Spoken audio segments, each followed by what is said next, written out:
Hello everyone, आप सभी का स्वागत है आपके अपने YouTube channel unique home tutor में। अपने आज के वीडियो में हम लोग डिस्कस करने वाले हैं मापन एवं मूल्यांकन के उद्देश्यों के बारे में।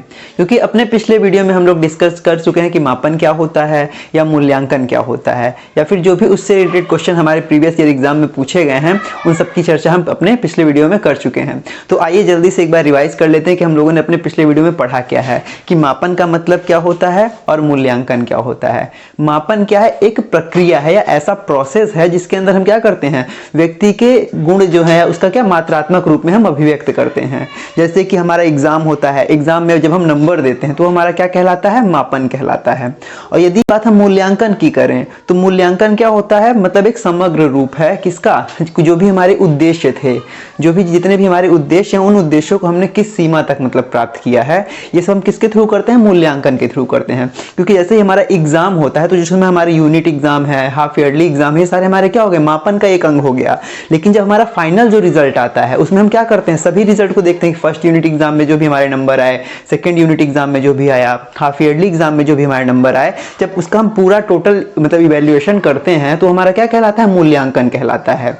या फिर दूसरे शब्दों में देखें तो मूल्यांकन शब्द कितनों से मिलकर बना है? दो शब्दों से मिलकर बना है। पहला होता है मूल्य और दूसरा क्या होता है? अंकन। अब मूल्य का यदि हम शाब्दिक अर्थ देखें तो क्या है? हमारे जो गुण हैं, सद्गुण हैं, जो हमारी विशेषताएं हैं, जो हमारी योग्यताएं हैं, इन सब से मिलकर क्या ये सब हमारे क्या मूल्य कहलाते हैं। और जब इनका हम समग्र रूप से अंकन करते हैं तो यही हमारा क्या कहलाता है? मूल्यांकन कहलाता है। यानी कि कहने का मतलब हुआ कि मूल्यांकन वह गुण है या ये वह प्रोसेस है जिसके अंदर हम क्या करते हैं, जो हमारे जो उद्देश्य होते हैं, कुछ हमारे निश्चित उद्देश्य होते हैं। जैसे हम अगर फर्स्ट क्लास में पढ़ रहे हैं या सेकंड क्लास में पढ़ रहे हैं तो टीचर का कहीं ना कहीं कुछ उद्देश्य होता है कि हमें बच्चों को इतना सिखाना है, और बच्चे को भी कितना कुछ एक निश्चित उद्देश्य लेकर के चलते हैं कि बच्चे को या वर्ड का नॉलेज हो जाए, बच्चा संख्याओं को जानने लगे, या जोड़ घटाने की जो भी संक्रियाएं हैं उनको जानने लगे। सब हमारे क्या निश्चित उद्देश्य रहते हैं कि हम बच्चे को इतना सिखाएं। अब मूल्यांकन के थ्रू हमें यह पता चलता है कि बच्चे ने कितना सीखा या जो उस उद्देश्य की पूर्ति है वो कहां तक हो पाई है। तो ये क्या हुआ? मूल्यांकन का मतलब हुआ। तो अब आज के टॉपिक में जो हमारा आज का टॉपिक है उसमें हम पढ़ने वाले हैं कि शिक्षण प्रक्रिया में मूल्यांकन का महत्व क्या है। क्योंकि मूल्यांकन के बारे में हम पिछले इसमें डिस्कस कर चुके हैं कि मूल्यांकन होता क्या है, मूल्यांकन की विशेषताएं क्या है और उद्देश्य क्या है। लेकिन अब शिक्षण प्रक्रिया में इसका महत्व क्या है, तो अपने आज की वीडियो में हम यही जानने वाले हैं। तो आइए समझते हैं हमारा पहला हेडिंग क्या है। पहला है शिक्षण अधिगम प्रक्रिया में नवीन उद्देश्यों को निर्धारित करने में मूल्यांकन क्या है? महत्वपूर्ण है। अब जैसे हम लोग पढ़ा रहे हैं, ठीक है, तो हमने जैसे एक बच्चा फर्स्ट क्लास से सेकंड क्लास में जब जाएगा तो हमें एक उसका नया पाठ्यक्रम भी तैयार करना रहेगा और हमें एक उद्देश्य बनाना रहेगा। क्योंकि जैसे फर्स्ट क्लास में हमारे उद्देश्य क्या होते हैं? बच्चा अक्षरों को जानने लगे। ये हमारा फर्स्ट क्लास का उद्देश्य होता है कि जो फर्स्ट क्लास का बच्चा है वो क्या जानने लगे? अक्षरों की पहचान हो जाए उसे, या गिनतियों को वो क्या करने लगे? जानने लगे। अब जो हमारा ये उद्देश्य तो पूरा हो गया, अब सेकंड क्लास में जाने के लिए हम नए उद्देश्यों को बनाएंगे कि अब बच्चे को हम कहां तक पढ़ाएं, उसका लेवल कहां तक ले जाना है। क्योंकि हम स्टेप बाय स्टेप बच्चों को सिखाएंगे तभी तो सीखेगा। क्योंकि जब भी हम बच्चों को सिखाते हैं तो उसमें हमें उनके मानसिक स्तर को, उनकी जो वास्तविक आयु है, इन सबको हमें ध्यान में रखना पड़ता है। क्योंकि उसी के हिसाब से बालक की बौद्धिक क्षमता का विकास होता है। तो हम लोग जो निश्चित उद्देश्य अपने आगे उद्देश्य को बनाएंगे वो उसमें हमारा मूल्यांकन क्या होता है? सहायक होता है। मूल्यांकन के माध्यम से ही हम अपने आगे के उद्देश्यों को क्या करते हैं? निर्धारित करते हैं। तो जो हमारी पहली हेडिंग है यही बता रही है कि शिक्षण अधिगम प्रक्रिया में नवीन उद्देश्यों को निर्धारित करने में मूल्यांकन क्या होता है? हमारी सहायता करता है कि हमारे उद्देश्य यहाँ तक मतलब पूर्ण हो गए हैं, अब हमें आगे यहाँ तक अपने उद्देश्य क्या करना है? बनाने हैं। यानी नवीन उद्देश्यों की क्या करता है? मतलब निर्धारित करने में सहायता करता है मूल्यांकन। अब दूसरा क्या है? शिक्षण उद्देश्यों की प्राप्ति का स्तर जानने के लिए। अब शिक्षण उद्देश्य क्या हो गए? जब भी हम पढ़ाते हैं तो हमारे क्या होते हैं? निश्चित उद्देश्य होते हैं। तो वो कहां तक पूरे हुए हैं, है ना? हमने कहां तक मतलब अपने स्तर को पूरा किया है, जो हमारे उद्देश्य थे कहां तक पूरे हुए हैं, इसमें मूल्यांकन क्या करता है? बहुत इंपॉर्टेंट रोल अदा करता है। क्योंकि जब हम रिजल्ट आता है बच्चे का तो बच्चे ने कहां तक सीखा वो किसके थ्रू पता चलता है? मूल्यांकन के थ्रू ही पता चलता है। क्योंकि रिजल्ट जब आया तो हमें मूल्यांकन हो गया, बच्चे ने इतना सीखा और उसकी ये कमियां रह गई हैं। तो उसी हिसाब से हम क्या करते हैं? बच्चे को पास करते हैं या फेल करते हैं, या भी जो भी मतलब उसका, अगर बच्चा मतलब बहुत कम आंकता है तो यानी वो फेल होता है, और अगर कुछ अच्छा प्रदर्शन करता है तो उसको हम आगे ले जाते हैं। तो मतलब क्या, हमारे शिक्षण जो उद्देश्य थे उनके उसको हमने कितना प्राप्त, क्योंकि यदि बच्चा सीख रहा है तो उसमें हमारे थ्रू सीख रहा है, और अगर बच्चा नहीं सीख पा रहा है तो वो भी हमारी वजह से होगा। कुछ उसकी बौद्धिक क्षमताएं हैं, या तो हमारी शिक्षण विधि में कमी है, या तो बच्चे की कुछ बौद्धिक क्षमता में कमी, कहीं ना कहीं त्रुटि हो जा रही है, तो उसको हमने कहां तक प्राप्त किया है, ये भी इसमें भी मूल्यांकन क्या करता है, हमारा बहुत ही इंपॉर्टेंट रोल अदा करता है। अब तीसरा पॉइंट क्या है, पाठ्यक्रम एवं शिक्षण विधियों में आवश्यक सुधार करने के लिए। अब देखिए, जब भी हम पाठ्यक्रम बनाते हैं, यहाँ पे पाठ्यक्रम में सुधार के लिए भी मूल्यांकन क्या है, बहुत ही उपयोगी है, बहुत ही महत्वपूर्ण है। अब क्योंकि पाठ्यक्रम हम क्या बनाते हैं, बालक की बौद्धिक क्षमता को देख करके, कक्षा का स्तर देख करके हम पाठ्यक्रम बनाते हैं। अब ये तो है नहीं कि पाठ्यक्रम हमेशा सेम ही रहता है, पाठ्यक्रम क्या होता है, जरूरत के अनुसार बदलता रहता है। कभी पाठ्यक्रम को कम किया जाता है, कभी पाठ्यक्रम को बढ़ाया जाता है। तो किसके आधार पर बढ़ाया जाता है, मूल्यांकन के आधार पर बढ़ाया जाता है। यदि हम पाठ्यक्रम ज्यादा लेंदी बना दिए हैं और बच्चा उसको मतलब पूर्ण रूप से उसके उद्देश्यों की प्राप्ति नहीं कर पा रहा है, तो हमें क्या करना पड़ता है, मूल्यांकन मतलब पाठ्यक्रम को थोड़ा कम करना पड़ता है। क्योंकि देखिए, अभी आप लोगों ने देखा होगा 2014 में या 2012 में क्या हुआ, पाठ्यक्रम जो हमारा हाई स्कूल का यूपी बोर्ड का जो सिलेबस था उसे कुछ कम कर दिया गया था, कुछ चैप्टर उसमें से काटे गए थे। इंटर के सिलेबस की भी बात करें तो इंटर के सिलेबस में से भी क्या स्टैटिक्स और डायनेमिक्स का पोर्शन हटाया गया था यूपी बोर्ड में। क्यों हटाया गया था, क्योंकि उनको लगा कि ये पाठ्यक्रम थोड़ा क्या है, लेंदी है, ठीक, बच्चों को थोड़ा क्या कर रहा है, परेशानी हो रही है इसको पढ़ने में। तो उन लोगों ने क्या किया, इसको हटाया, वहां से पाठ्यक्रम में चेंजेस किए। किस आधार पे किए थे, मूल्यांकन के थ्रू किए थे।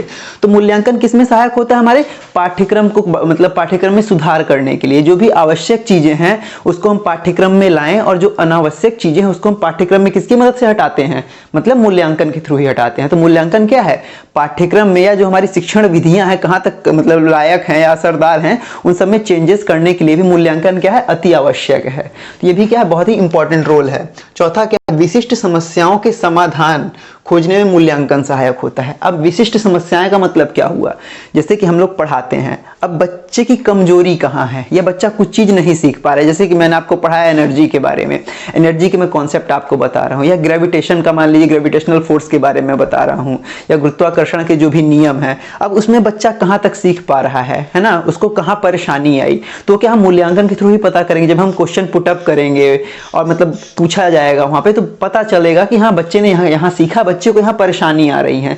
तो वही जो समस्याएं आएंगी, वही समस्याएं क्या कहलाती हैं, विशिष्ट समस्याएं, कि बच्चा सीखने में कहाँ मतलब असक्षम है, ठीक, उसको क्या चीजें नहीं समझ में आ रही हैं। अब ये तो है कि नहीं सारे बच्चे मतलब नहीं सीख पाएंगे, कुछ कुछ कॉन्सेप्ट होंगे जो सभी को समझ में नहीं आएगा। अगर सभी के समझ में नहीं आ रहा तो हमारी शिक्षण विधि कहीं ना कहीं मतलब असरदार नहीं है। तो हमको अपने शिक्षण विधि में मतलब चेंजेस करना पड़ेगा। यदि एक दो बच्चे नहीं समझ पा रहे हैं तो हमें उनकी समस्याओं को जानना पड़ेगा कि वो कहाँ तक मतलब उनको क्यों नहीं समझ में आ रहा है। तो ये सब किसके अंतर्गत आ जाता है, विशिष्ट समस्याओं के अंतर्गत आ जाता है। या विशिष्ट समस्या आप देख लीजिए, वर्णांधता नाम की एक चीज होती है, एक बीमारी है, जिसमें बच्चे को क्या होता है, बच्चा लाल हरे और मतलब लाल हरे रंग में क्या अंतर नहीं कर पाता है।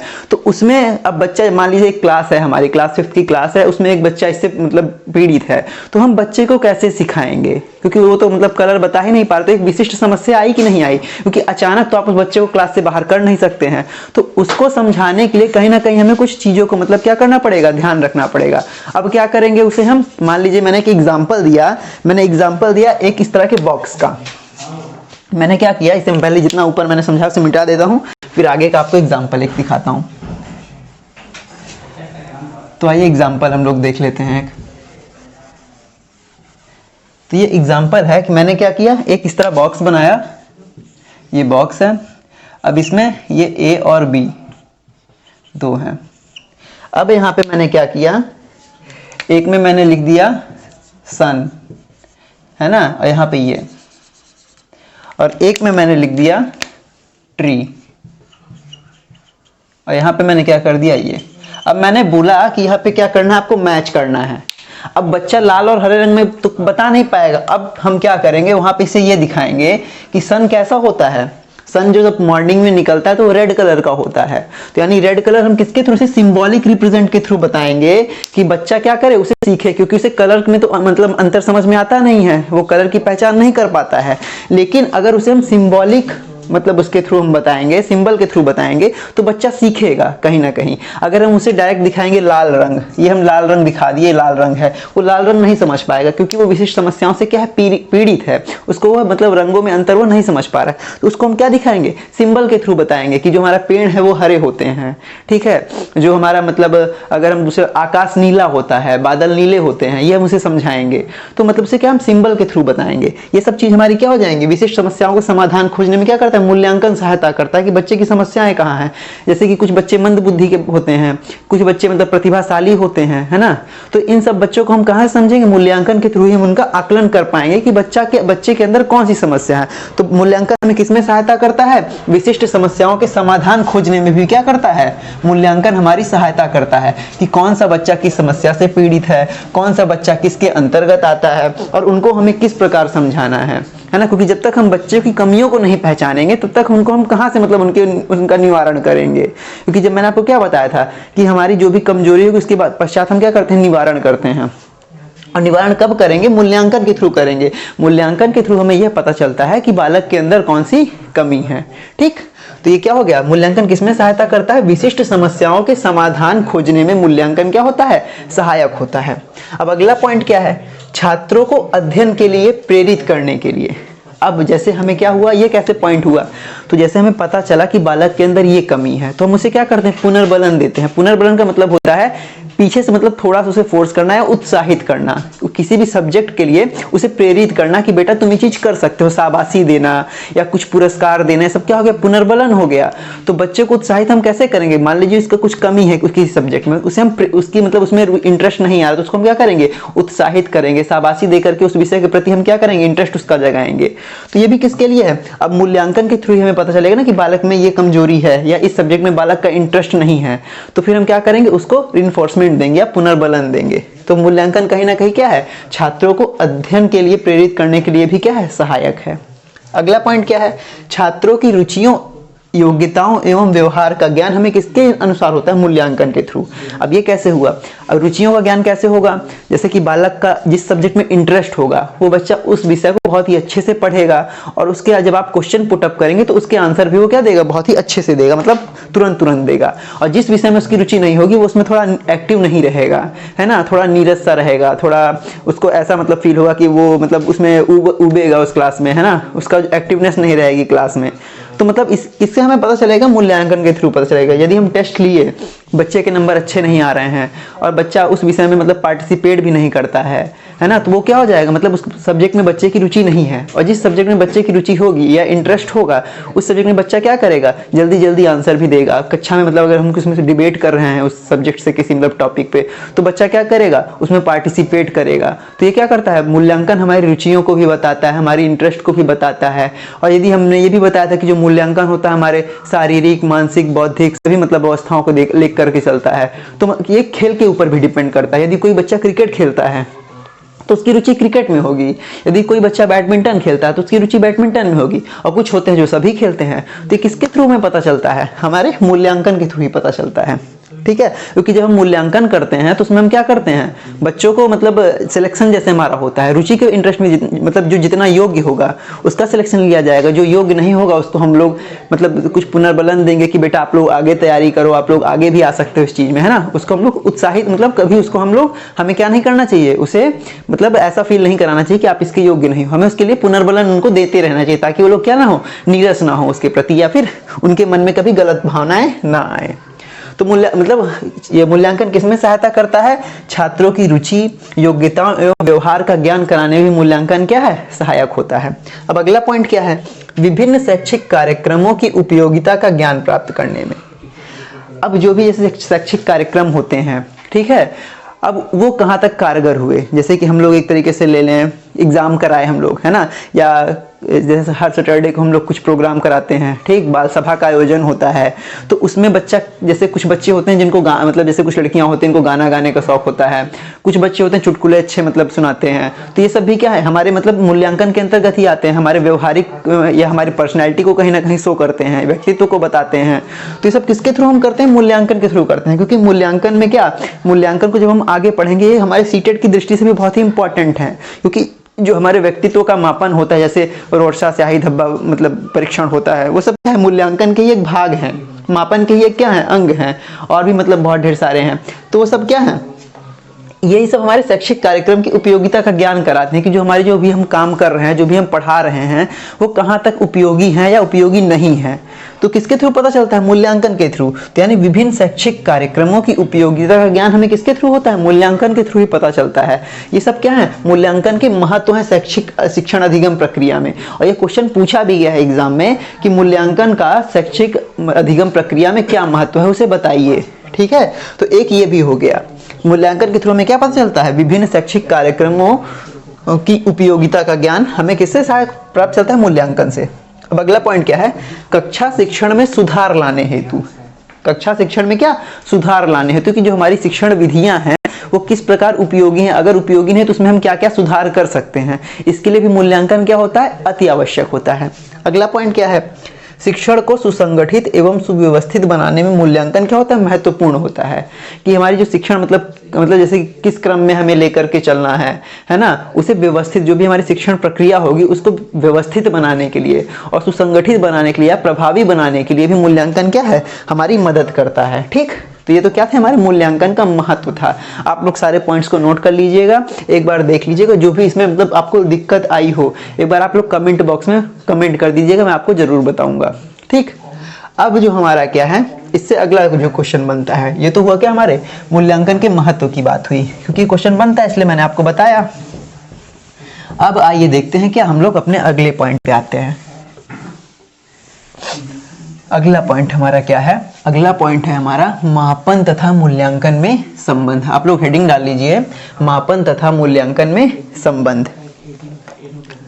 अब जैसे कि मैंने यहाँ पे एक फिगर बना रखा है, उसको मैं समझाता हूँ कि मापन और मूल्यांकन में संबंध क्या है। तो मापन क्या है? मापन को हमने एक पढ़ा था कि मापन एक छोटा प्रोसेस होता है जो कि मूल्यांकन के अंतर्गत ही आता है। किसके अंतर्गत आता है? मूल्यांकन के अंतर्गत ही आता है। मतलब मापन मूल्यांकन दोनों एक दूसरे से क्या है? संबंधित है, लेकिन मापन क्या है? एक छोटा प्रोसेस है। और मापन के थ्रू ही क्या होता है? जब हम मापन करेंगे, ढेर सारे हम लोगों ने बच्चे के अलग अलग स्किल का क्या किया? पता किया। ठीक, बच्चे के हमने क्या किया? अलग अलग स्किल का पता करते हैं, क्योंकि हम केवल एक साथ अलग अलग पक्षों का मापन नहीं कर सकते हैं। हम लोग क्या करते हैं, जैसे कि हम लोग क्या करते हैं, एक साथ सभी सब्जेक्टों का एग्जाम तो लेते नहीं, हम लोग एक एक सब्जेक्ट का एग्जाम लेते हैं, उसमें बच्चों का परफॉर्मेंस कितना है उसी के आधार पर इसको हम क्या नंबर देते हैं। जैसे कि मैंने एग्जांपल दिया कि हम एक बच्चा मैथ में तेज है, हमने उसका एग्जाम लिया तो उसका 100 में आया 99 नंबर। ठीक, इंग्लिश में आया, ये बच्चे ए की बात हो रही है, अभी यहाँ पे हम बी की बात करेंगे। इंग्लिश में उसके आया 92, हिंदी में आए उसके 88।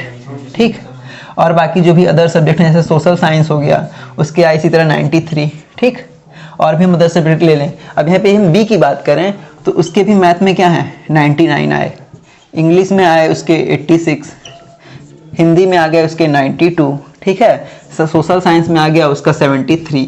अब यहाँ पे हमें क्या पता चल रहा है? मूल्यांकन, हम उसका अलग अलग सब्जेक्ट का क्या कर रहे हैं? मापन कर रहे हैं कि बच्चे की रुचि कौन से सब्जेक्ट में है, कौन से सब्जेक्ट में कम है। ठीक है, जैसे इस बच्चे के देखेंगे, इस बच्चे का सोशल स्टडी में क्या 93 मार्क्स आ रहा है, यानी मतलब इस बच्चे की रुचि इसमें भी है, लेकिन यदि हम इसकी बात कर रहे हैं तो यहाँ पे क्या इसका 73 ही नंबर आ रहा है। हमने क्या किया? बालक का अलग अलग सब्जेक्टों का हमने क्या किया? मूल्यांकन किया, मतलब मापन किया। अब लास्ट में ओवल और जो हमारा रिजल्ट आएगा, इसका टोटल जो भी हम निकालेंगे वो क्या होगा? मूल्यांकन होगा, है ना। अलग अलग सब्जेक्ट का पहले हम लोगों ने किया, मापन किया, उसके बाद हम इसका टोटल निकाल के कर रहे हैं तो हम उसका क्या कर रहे हैं? पूरा उसका मूल्यांकन कर रहे हैं। जितना भी इसका टोटल नंबर आएगा वो इसका क्या कहलाएगा? मूल्यांकन कहलाएगा। कहने का सेंस ये है कि मापन हम एक एक पक्ष का करते हैं, है ना। जैसे कि बच्चे के पहले हम क्या करेंगे? जो भी उसका व्यवहारिक है उसका हम मापन करेंगे, फिर क्या करेंगे? जैसे उसका मतलब मापन क्या है? अंक प्रदान करने की प्रक्रिया है।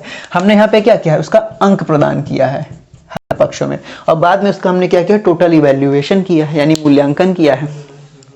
क्योंकि यहाँ पे क्या होता है? हमारे खेल कूद का भी मतलब होता है, शारीरिक जो भी हमारा एक सब्जेक्ट होता है उसको भी हम लेते हैं, और खेल कूद का भी आता है, और जो मोरल साइंस होती है एक मतलब टॉपिक है उसका भी सबका हम देख करके क्या करते हैं? इसका रिजल्ट निकालते हैं। तो ये हमारा क्या कहलाता है? मूल्यांकन। कहने का सेंस मेरा ये था कि मापन जो है एक छोटा प्रोसेस है जो कि किसके अंतर्गत आता है? मूल्यांकन के अंतर्गत आता है।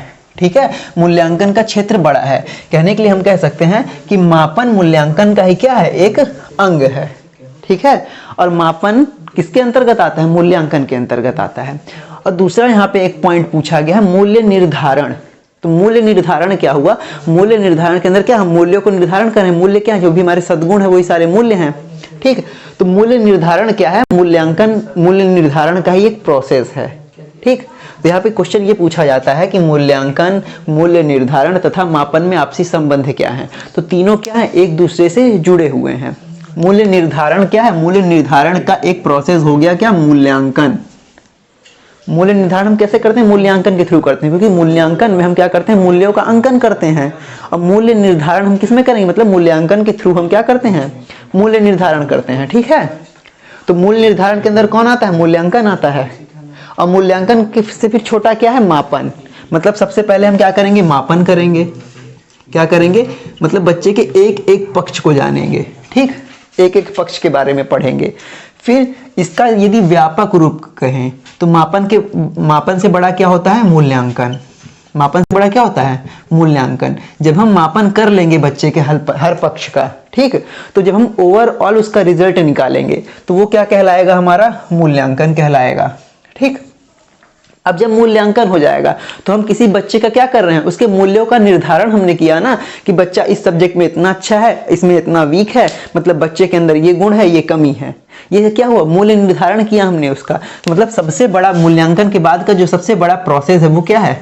मूल्य निर्धारण है। हम बच्चे के मूल्यों का क्या करते हैं? निर्धारण करते हैं कि बालक इस सब्जेक्ट में अच्छा है, या बच्चे के अंदर ये गुण है, या बच्चे के अंदर ये कमी है। सब कहलाना क्या कहलाता है? मूल्य निर्धारण कहलाता है।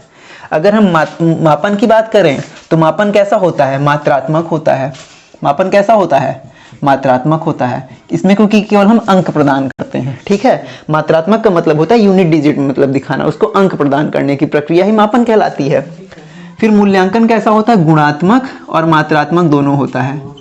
मापन कैसा होता है? गुणात्मक तथा मात्रात्मक दोनों होता है। मतलब इसके अंतर्गत हम उसके मतलब जो मात्रात्मक गुण है उसको तो बताते हैं, साथ में उसके गुणों को भी हम बताते हैं कि बच्चा अच्छा है या बुरा है, बच्चा ईमानदार है कि झूठा है, ठीक है। इन सब चीज़ों को भी हम किसके अंतर्गत लेते हैं? मूल्यांकन के अंतर्गत लेते हैं। मतलब मूल्यांकन के अंतर्गत हम बालकों के गुणों को भी बताते हैं और उसके मात्रात्मक उनको भी लेते हैं। तो ये क्या हो जाता है? हमारा मूल्यांकन हो जाता है। अब मूल्यांकन की प्रक्रिया है, मूल्य निर्धारण की प्रक्रिया है, क्योंकि जो ये टोटल ये दोनों जो पॉइंट हैं ये किसके अंतर्गत आते हैं? हमारे मूल्य निर्धारण के अंतर्गत आते हैं। किसी भी बालक के मूल्यों को हम कब बताएंगे? जब हम उसका मापन और मूल्यांकन दोनों करेंगे, ठीक। समझ में आया? तो ये हो गया मूल्यांकन और मापन का आपसी संबंध, कि तीनों क्या एक दूसरे से संबंधित हैं। सबसे छोटा पक्ष है मापन। सबसे पहले हम क्या करेंगे? मापन करेंगे, उसके बाद मूल्यांकन करेंगे, तत्पश्चात किसी बच्चे का क्या हम करते हैं? मूल्य निर्धारण करते हैं। कहने के लिए हम कह सकते हैं कि मापन क्या है? एक मात्रात्मक प्रोसेस है, जिसमें यह सबसे छोटा पक्ष है, जिसके अंतर्गत हम बालक के एक एक पक्ष का क्या करते हैं? अंकन करते हैं, ठीक, उसको अंक प्रदान करते हैं, ठीक। दूसरा क्या होता है? मूल्यांकन। मूल्यांकन क्या है? मापन का ही व्यापक रूप है ना। जब ढेर सारे पक्षों का हम मापन कर लेते हैं तो जब हम उसका समग्र रूप से अंकन करेंगे तो ये क्या कहलाएगा? मूल्यांकन कहलाएगा, ठीक। और मूल्यांकन के अंतर्गत हम बालक के गुणात्मक पक्षों को भी लेते हैं और उसके मात्रात्मक पक्षों को भी लेते हैं, ठीक। लेकिन मापन में क्या करते थे? केवल हम उसके मात्रात्मक रूप को ही देखते थे और उसको अंक प्रदान करते थे इस हिसाब से। और फिर मूल्य निर्धारण क्या हो गया? इन दोनों को जब हम दिखाएंगे, जब हमें ओवरऑल रिजल्ट मिल गया तो हम क्या दिखाएंगे कि बच्चे के अंदर ये अभी कमी है और अभी ये उसके अंदर क्या है? ये अच्छाई है उसकी। ये क्या कहलाती है? मूल्य निर्धारण की प्रक्रिया कहलाती है। तो ये क्या हो जाता है? हमारा सबसे बड़ा उसका टॉपिक हो जाता है। तो ये क्या हुआ? इसका आपस में संबंध हुआ। अब जो हमारा सबसे मेन आज का टॉपिक है वो क्या है? मापन और मूल्यांकन में अंतर।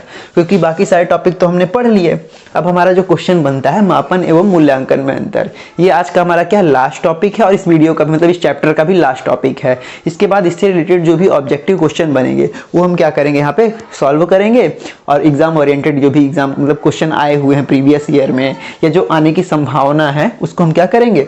यहाँ पे सॉल्व करेंगे अपने अगले वीडियो में। तो आइए समझ लेते हैं इसके बारे में भी कि मापन एवं मूल्यांकन में अंतर क्या है। आप लोग हेडिंग डाल लीजिए, मापन एवं मूल्यांकन में अंतर। तो पहला जैसे मापन में देख लीजिए कि मापन क्या है? मापन मूल्यांकन का सूक्ष्म रूप है। हम लोग पहले से मैं कई बार आपको बता चुका हूं कि मापन किसके अंतर्गत आता है? मूल्यांकन का ही एक भाग है। तो हम कह सकते हैं मापन मूल्यांकन का क्या है? सूक्ष्मतम रूप है, ठीक। या मापन का क्षेत्र क्या होता है? मूल्यांकन की अपेक्षा छोटा होता है, क्योंकि इसमें हम बालक के एक एक पक्ष का अध्ययन करते हैं, ठीक। अब मूल्यांकन को इसमें हम क्या कह सकते हैं, जबकि मूल्यांकन का क्षेत्र क्या होता है, व्यापक होता है, इसके अंतर्गत ही मापन क्या होता है, समाहित होता है। यहाँ पे इमेज में देख रहे होंगे मैंने बनाया है मूल्यांकन, और उसके अंदर ही क्या मापन कहीं ना कहीं क्या है, इसके अंदर ही एक समाहित है, मतलब उसके अंदर का एक भाग है।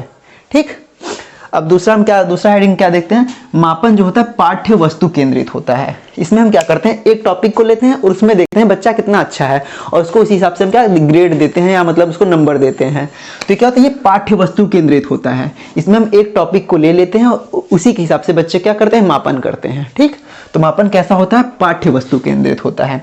जबकि मूल्यांकन क्या होता है, सबसे लास्ट में आता है। मूल्यांकन क्या करते हैं, हम लास्ट में देखते हैं कि बच्चे का इस टॉपिक का रिजल्ट कितना आया, फिर दूसरे टॉपिक का रिजल्ट कितना आया, तीसरे टॉपिक का कितना रिजल्ट है। मतलब जैसे एक सब्जेक्ट हम साइंस पढ़ा रहे हैं तो साइंस में अलग अलग टॉपिक हैं, अब उसका सबका हम क्या करते हैं, अलग अलग चैप्टर का टेस्ट लिया हमने, सबका नंबर दिया। अब लास्ट में जब उसका टोटल इवैल्यूएशन करेंगे, मतलब ये परिणाम केंद्रित होता है। जो लास्ट में बच्चे का रिजल्ट आया, मान लीजिए बच्चे का कोई टॉपिक बहुत अच्छा था, कोई टॉपिक बहुत कमजोर था, अब उसमें हम ये तो कह नहीं सकते कि बच्चा उस पूरे सब्जेक्ट में बहुत अच्छा हो गया। क्योंकि जैसे कि मान लीजिए मेरा मैथ है, मैं मैथ पढ़ रहा हूँ, मैथ में मुझे जोड़ आ रहा है, घटाना आ रहा है, गुणा आ रहा है, लेकिन भाग नहीं आ रहा है। तो मेरा जोड़ अच्छा हुआ, गुणा अच्छा हुआ, घटाना अच्छा हुआ, लेकिन भाग मेरा अच्छा नहीं है। मतलब मेरा टोटल ओवरऑल जो रिजल्ट है उसमें मैं 75% ही कर पा रहा हूँ और 25% मेरा क्या अभी कमजोर है। तो वो हमारा क्या मतलब, ये मूल्यांकन बताएगा कि मेरा कौन सा पक्ष कमजोर है। मापन के थ्रू हम ये नहीं बताएंगे कि हमारा कौन सा पक्ष इस सब्जेक्ट में कमजोर है। ये किसके थ्रू में पता चलेगा, मूल्यांकन के थ्रू पता चलेगा। मतलब मूल्यांकन क्या होता है, परिणाम केंद्रित होता है, ये लास्ट में रिजल्ट बताता है। और जबकि यहाँ पे मापन क्या करता है, केवल पाठ्य वस्तु केंद्र होता है, केवल हमारे उस टॉपिक के बारे में बताया कि हमारा ये टॉपिक अच्छा है, दूसरे टॉपिक के बारे में ये नहीं बताएगा कि इसमें मतलब इस सब्जेक्ट में हमारा ये टॉपिक कमजोर है। तो हम कह सकते हैं कि मापन क्या होता है, पाठ्य वस्तु केंद्रित होता है, और मूल्यांकन क्या होता है, परिणाम केंद्रित होता है। ठीक है, अब अगला पॉइंट क्या है, इसमें इसके द्वारा कितने उद्देश्य प्राप्त हुए इसकी जानकारी होती है। मतलब मापन के थ्रू हम ये पता कर सकते हैं कि हमने इन उद्देश्यों को प्राप्त किया है। ठीक है, यहाँ ये हमें ये नहीं पता चलेगा कि हमारे उद्देश्य कहाँ तक थे, है ना, ये नहीं बताता है मापन। मापन ये बताता है कि हमने इस उद्देश्य को प्राप्त कर लिया है। जैसे कि मेरा उद्देश्य क्या था, मेरा उद्देश्य था कि मैं आपको ये टॉपिक पढ़ाऊं। ठीक, ये मेरा मापन बता देगा कि मापन के थ्रू मैं इतना जानूंगा कि मैंने आपको ये टॉपिक पढ़ा दिया, लेकिन इसका रिजल्ट क्या आया ये मुझे नहीं पता चलेगा। ये कब पता चलेगा, ये मूल्यांकन के थ्रू पता चलेगा। तो मूल्यांकन क्या बताता है, उद्देश्य की पूर्ति किस सीमा तक हुई। मापन केवल ये बताता है कि ये उद्देश्य हमने प्राप्त कर लिया है ना, मतलब मापन बताता है कि हमने कितने उद्देश्य को क्या किया, प्राप्त किया है। ठीक, और जबकि मूल्यांकन हमें बताता है कि उस उद्देश्य की प्राप्ति कहाँ तक हुई है ना, हमने उस उद्देश्य को कहाँ तक पूरा किया। पढ़ाना बात अलग होता है और आपको समझ में आना बात क्या होता है, अलग हो जाता है। मैंने पढ़ा दिया, मेरा काम खत्म, ये हुआ मापन। लेकिन यदि हम आगे मूल्यांकन देखूंगा तो मूल्यांकन में क्या, इस पक्ष को भी देखूंगा कि मैंने जो कुछ आपको पढ़ाया वो आपको कितना समझ में आया। ठीक, उसका रिजल्ट क्या निकला, आपको समझ में आया कि नहीं आया, ये सब क्या, ये मूल्यांकन के थ्रू पता चलेगा। मतलब मूल्यांकन हमारा क्या बताता है कि उद्देश्य की पूर्ति कहाँ तक हुई है ना, हमने उद्देश्य कहां तक मतलब प्राप्त किया है। ये किसके थ्रू पता चलेगा, मूल्यांकन के थ्रू पता चलेगा। अब अगला पॉइंट हमारा क्या है, मापन की प्रकृति लचीली होती है। लचीली का सेंस हो गया कि मापन में हम क्या करते हैं, चेंजेस कर सकते हैं। क्योंकि अभी हम टॉपिक वाइज पढ़ा रहे हैं तो उसमें हम बच्चे को, अगर बच्चे का कोई पक्ष कमजोर है तो उसमें हम सुधार कर सकते हैं। लेकिन यदि हम इसी बात करें मूल्यांकन की, तो मूल्यांकन की प्रकृति लचीली न होकर के क्या होती है, स्थिर होती है। क्योंकि इसमें हम लास्ट में रिजल्ट देते हैं, अब उसमें हम सुधार नहीं कर सकते हैं, क्योंकि बच्चे को हम या तो सीधा फेल करेंगे या तो पास करेंगे, अगली क्लास में प्रमोट करेंगे।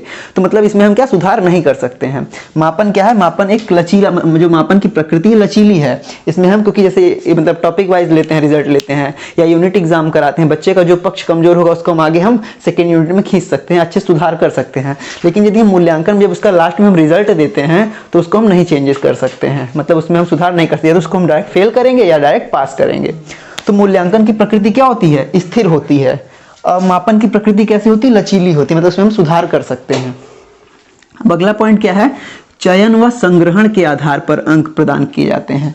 मतलब इसमें हम क्या करते हैं, चयन करते हैं कि बच्चे का ये टॉपिक अच्छा है और उसी के आधार पर उसको हम नंबर दे देते हैं। जैसे कोई बच्चा गणित में बहुत अच्छा है, उसको हमने नंबर दे दिया, हिंदी में कमजोर है, उसमें हमने उसको कम नंबर दिया। ठीक है, या कोई बच्चा क्रिकेट बहुत अच्छा खेलता है, बैडमिंटन नहीं खेलता है, या चेस अच्छा नहीं खेलता है, जो भी चीजें हैं उसके आधार पर उसको क्या कर देंगे, नंबर दे देंगे या उसका सिलेक्शन करेंगे। तो मतलब मापन के अंदर हम क्या करते हैं, चयन और संग्रहण के आधार पर अंक देते हैं। लेकिन मूल्यांकन क्या है, अंक प्रदान करने के बाद मूल्यों का निर्धारण किया जाए। मतलब जब हमने अंक दे दिया, ठीक है, जैसे कि एग्जांपल ले लीजिए इसके लिए कि हमने बनाया कि 60% के बाद जो भी बच्चा आता है वो फर्स्ट की श्रेणी में आता है, ठीक है। ये हमारा क्या हो गया, मापन की प्रक्रिया हो गई कि अगर हम 60% के ऊपर किसी के नंबर आ रहे हैं तो बच्चा क्या आएगा, फर्स्ट की ग्रेड में आएगा, ठीक। 60% से ऊपर जिसका भी नंबर है वो किस में आता है, फर्स्ट डिवीजन है, ठीक। अब उसमें हमने दे दिया, अब किसी बच्चे के, अब जो 60% से ऊपर हैं उसमें तो कई बच्चे आ जाएंगे, लेकिन जो सबसे, जैसे मान लीजिए सबसे अच्छा रिजल्ट हमारा आया ओवरऑल हमारे कॉलेज का 92%, ये भी फर्स्ट है लेकिन सबसे अच्छा नंबर इसका आया है, तो ये हमारा क्या हो जाएगा, लास्ट रिजल्ट निकला ना। फर्स्ट तो कई बच्चे आए लेकिन जो हमारा सबसे लास्ट रिजल्ट निकला वो किसके थ्रू निकला, मूल्यांकन के थ्रू निकला कि ये बच्चा सबसे अच्छा आया है, ठीक है। मान लिया रोहन है या सोहन है या राम मोहन जो भी है वो हमारा क्या सबसे अच्छा बच्चा आएगा, किसके थ्रू आएगा, ये मूल्यांकन के थ्रू हमें पता चलेगा। मतलब मूल्यांकन क्या है, जब हम अंक प्रदान कर देते हैं उसके बाद जब हम निर्धारित करते हैं कि ये बच्चा सबसे अच्छा है या ये बच्चा सबसे कमजोर है, वो किसके थ्रू हम बताते हैं, मूल्यांकन के थ्रू बताते हैं। कहने का मतलब ये है कि इसमें हम केवल अंक प्रदान करते हैं और अंक प्रदान करने के बाद जो हम मूल्य का निर्धारण करते हैं वो किसके थ्रू करते हैं, मूल्यांकन के थ्रू करते हैं, ठीक। अब अगला पॉइंट क्या है, यह किसी छात्र के संबंध में स्पष्ट धारणा व्यक्त नहीं कर सकता है। मतलब मापन के थ्रू हम बच्चे के बारे में नहीं बता सकते हैं कि बच्चा बहुत अच्छा करेगा आगे चल के या बच्चा खराब करेगा आगे चल के, क्योंकि हम एक तथ्य के आधार पर बता ही नहीं सकते कि बालक का व्यक्तित्व कैसा है, ठीक है। यदि बालक मैथ में बहुत अच्छा है तो हम ये नहीं कहेंगे कि बच्चा आगे चल के इंजीनियर ही बनेगा, ठीक। मापन के आधार पे हम ये नहीं कह सकते क्योंकि उसके लिए और पक्षों का भी मजबूत होना जरूरी है, ठीक है। या बच्चा अगर बॉलिंग अच्छी करे तो हम ये नहीं कहेंगे आगे चल के क्रिकेटर बन जाएगा, क्योंकि हम एक पक्ष को लेकर के कभी उसके बारे में सार्थक भविष्यवाणी नहीं कर सकते हैं। लेकिन मूल्यांकन के आधार पर, क्योंकि मूल्यांकन में हम क्या करते हैं, बच्चे के समस्त पक्षों को लेते हैं, तो उस आधार पर हम एक सार्थक उसके बारे में बता सकते हैं कि बच्चा हाँ आगे चल के ये काम करेगा, क्योंकि उसके हम सभी पक्षों का अध्ययन कर रहे हैं। तो हम बता सकते हैं कि बालक आगे चल के क्रिकेटर बनेगा या साइंटिस्ट बनेगा या इंजीनियर बनेगा, डॉक्टर बनेगा, क्योंकि इसके हम सभी पक्षों को देख रहे हैं। तो मतलब हम कह सकते हैं कि मापन के आधार पे छात्र के मतलब संबंध में हम स्पष्ट धारणा नहीं दे सकते हैं कि बालक आगे चल के क्या करेगा। लेकिन यदि हम बात मूल्यांकन की करें तो मूल्यांकन के थ्रू हम यह बता सकते हैं कि बालक आगे चल करके क्या करेगा या बालक के विषय में हम सार्थक भविष्यवाणी कर सकते हैं, ठीक है। तो ये तो क्या थे हमारे आज के कुछ पॉइंट थे। तो आपको आज का सेशन कैसा लगा कमेंट बॉक्स में जरूर बताइएगा, और अगर आपको वीडियो अच्छा लगा हो तो प्लीज़ शेयर, लाइक और सब्सक्राइब जरूर करिएगा। आज के लिए बस इतना ही, थैंक यू। और आप लोगों को कोई कमी है तो उसे कमेंट बॉक्स में ज़रूर दीजिए, क्योंकि उससे हमारा एक तरीके से उत्साहवर्धन भी होता है, और रही बात कमेंट करने की तो हमें ये भी पता चले कि आपको कहाँ तक क्या समझ